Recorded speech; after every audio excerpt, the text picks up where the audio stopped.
One final push for Kamala Harris and Donald Trump with the U.S. election only a day away and the results down to the wire. Both candidates pulling out all the stops, hoping to tip the odds in their favor in what's being called the most consequential election of this generation. Our U.S. correspondents are with us on the eve of this historic election.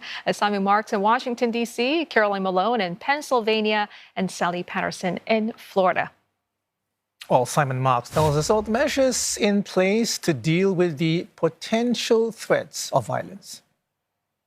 Well, the measures are extraordinary, and that is not an adjective in this case. It's literally what they're called, extraordinary national security measures here in Washington, D.C., with the White House considered a possible haven for protesters in the event that this election is close, in the event that perhaps the result of this election is once again rejected by Donald Trump as he rejected the outcome of the election back in 2020. Here in the centre of Washington, D.C., in the immediate vicinity of the White House, some businesses are being boarded up. There's an enormous law enforcement presence in the city and available to the city to deploy in the event that protesters do indeed take to the streets. And in states all over the country, battleground states and other states in this election, measures are being taken to provide security. New York today announced that it's going to deploy 2 police officers at every polling station, according to Mayor Eric Adams there, to guarantee access to the vote on behalf of New Yorkers and residents of Manhattan. I mean, I think it is easy to overemphasize the nervousness and the tension that exists, but there is no question that there is a brittle atmosphere across the country tonight, because this election is ending up exactly where it started, deadlocked, according to the opinion polls, with a razor-thin advantage to be enjoyed by the winner, whether that winner turns out to be Donald Trump or Kamala Harris, which is why we've seen them again barnstorming the battleground states in the closing days of this campaign. So definite nervousness here in Washington and in other parts of the country as well about the outcome of the race and what happens if it is anything other than a landslide for one candidate or the other. Pennsylvania is seen as the biggest prize among battleground states, offering 19 out of the 270 electoral college votes needed to secure the presidency. Voters there will be hearing from both Donald Trump and Kamala Harris ahead of the presidential election, as both candidates head over for the last day of campaigning. Caroline Malone with more from the key swing state. She is bringing some of the biggest names that she has to support her with their celebrity power. Among them is thought to be Oprah Winfrey, of course, the famous TV host, as well as Ricky Martin, the famous singer who also happens to be from Puerto Rico, and Lady Gaga, the actor and singer who's also spoken out in favor of Kamala Harris before. And she's doing this because these are the final hours in this crucial swing state that Kamala Harris is hoping to get 19 electoral votes out of. Donald Trump knows that there are 19 votes here as well, though, and it is looking like it's neck and neck in the polls, so it really could swing either way. Both of the candidates knowing just how critical it is for them to win this state, because generally speaking, it will be very hard for either candidate to win overall unless they win Pennsylvania.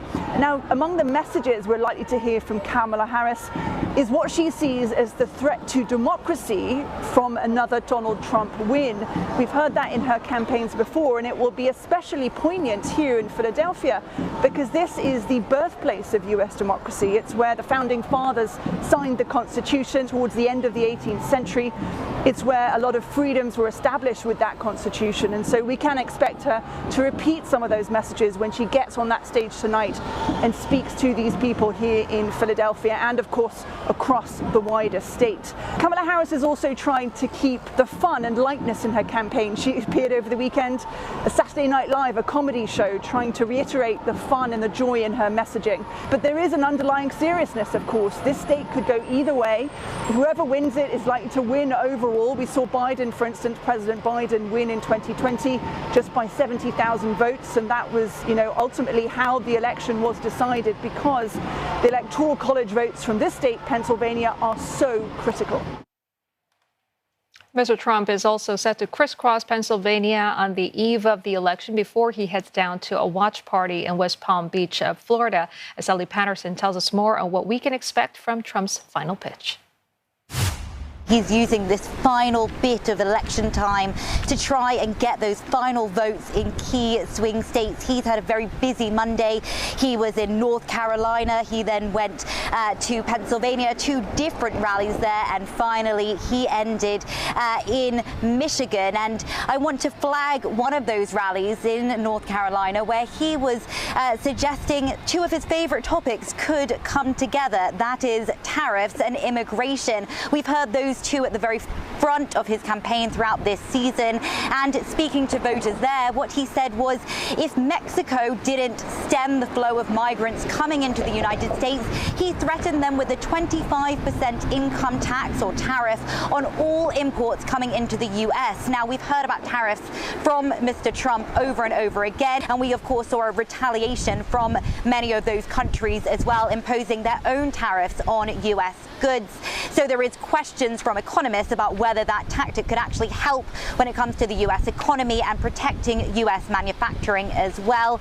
Now, the final thing that we've been hearing from Trump in this lead up to Election Day is once again really sowing doubt over the electoral system here in the United States. It's something we've seen from him over the past few years, and indeed it's what we saw in the lead up to a group of his supporters marching on the Capitol on Jan 6th, and actually leading to the destruction of that building and the death of police officers as well. And again, we're hearing this rhetoric from him about whether or not electoral fraud is taking place. His team has filed lawsuits in several states where they say his voters are being disproportionately affected. They're claiming that they're not allowed to vote. That has been looked at, and indeed not all of that has been upheld this time round. He's also sowed doubt about the criminal justice system as well, and all of that creates a sense of distrust from his voters, both in the systems that hold this country in place, also in the media.